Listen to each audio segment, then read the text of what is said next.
Entering the second half down 11, Gardner Minshew and Leonard Fournette engineer a 16-play, 10-minute drive, grinding down the Broncos' defense and setting the tone for the rest of the game.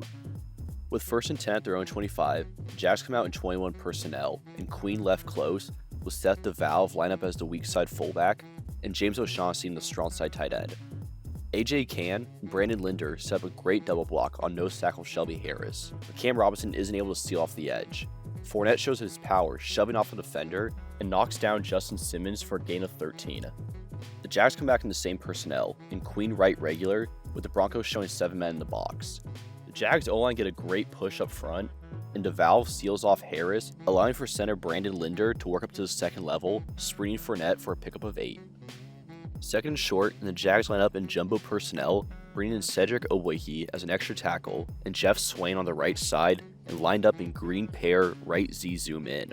The Broncos still have 7 in the box, which lets the Jags get a hat on a hat, and Fournette powers his way for another 8 yards. Imposing their will up front, the Jags continue to line up with their same personnel. They look to capitalize on a numbers mismatch by running a toss to the strong side. Swain is able to seal All-Pro Von Miller on the edge, and the play looks promising, but Simmons makes a great play to blow past Marquise Lee to force Fournette back inside where he's met by a herd of Broncos for a gain of 2. On 2nd and 8, Jacksonville goes empty upper left. Looking to confuse a young Minshew, the Broncos show pressure, but drop into a cover 3 only rushing 4. A.J. Cann doesn't pick up the blitzing backer, allowing for him to get a free shot on the rookie. Minshew is able to step up, scrambling to the right where he finds D.D. Westbrook on a toe-tapping 12-yard comeback. Jawan Taylor is called for a questionable holding on Von Miller, putting the Jags into a 2nd and long. Behind on down distance, the Jags go gun far upper left. Trying to pick up a chunk back, Minshew steps up and throws to D.D. Westbrook on a 12-yard in with a defender draped on his back. The pass is incomplete, but the Jags get a first down thanks to a hands to the face penalty on Bradley Chubb. The Jags turn back to their power run game going in 21 personnel again, with Queen left X zone zoom counter. Fournette follows the pulling Taylor and DeValve through the hole, picking up 5. In their first play in opponent's territory, the Jags catch the Broncos in a lull, with the DBs on the boundary playing off. Minshew recognizes this, and on the run-pass option, gets the ball to D.D. Westbrook, who's stacked behind Chris Conley. Conley throws a nice block, setting up another first down. With a fresh set of downs, the Jags look to take their shot downfield. Line up in Queen left fuzz slot, where the fullback motions to the strong side. The Jags run a simple post and out-and-up concept. The post takes the corner in the safety, leaving the slot one-on-one on the sideline. Minshew delivers a dart to DJ Chark who makes an incredible grab but isn't able to drag his feet in. On 2nd down, the Jags come out in a simple double wide, running another RPO where the right side receiver runs an 8-yard curl. The play goes nowhere quickly when DeMarcus Walker blows past A.J. Cann and sacks Minshew for a loss of 4. Faced with a pivotal 3rd and long, the Jags dial up a high-low concept out of the trips right. The inside slot runs a 14-yard over, the middle receiver runs a 6-yard drag before settling in the soft zone, while Keenan Cole on the opposite side runs a go route. Watch closely as Cole at the bottom of your screen adjusts his route to this play. The protection breaks down, but thanks to some Minshew magic, he evades the sack, scrambles right, and sets his feet to deliver a dart to Keenan Cole for 19 yards in the first down.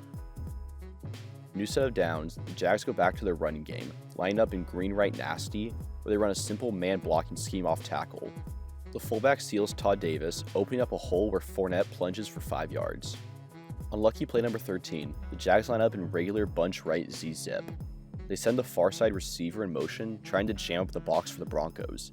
Denver shows good gap discipline, plugging up the holes to hold Fournette to 4 yards.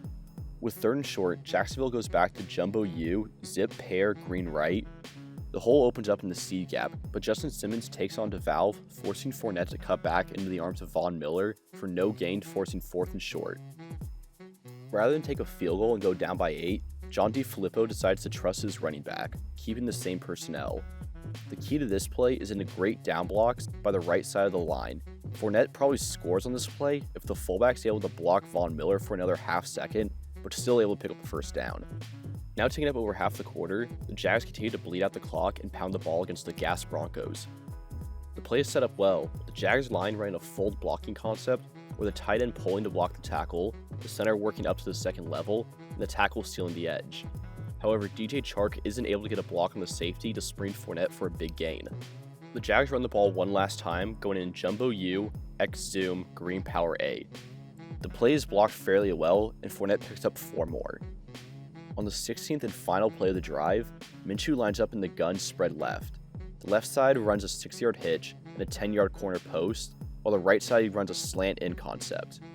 The hitch route is defended well, and the protection quickly breaks down, leading to one final magic moment by Minshew. He avoids 3 defenders in the pocket before finding running back Raquel Armstead on another scramble drill.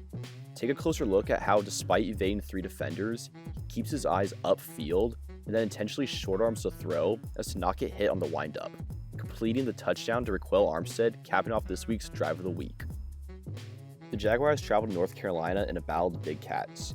Will Panthers' defense finally stifle Minshew, or will he continue to spread his mustache magic? This week's drive was strongly suggested by the viewers, so let us know who you think should be featured in Week 5. And don't forget to like, subscribe, and ding that bell.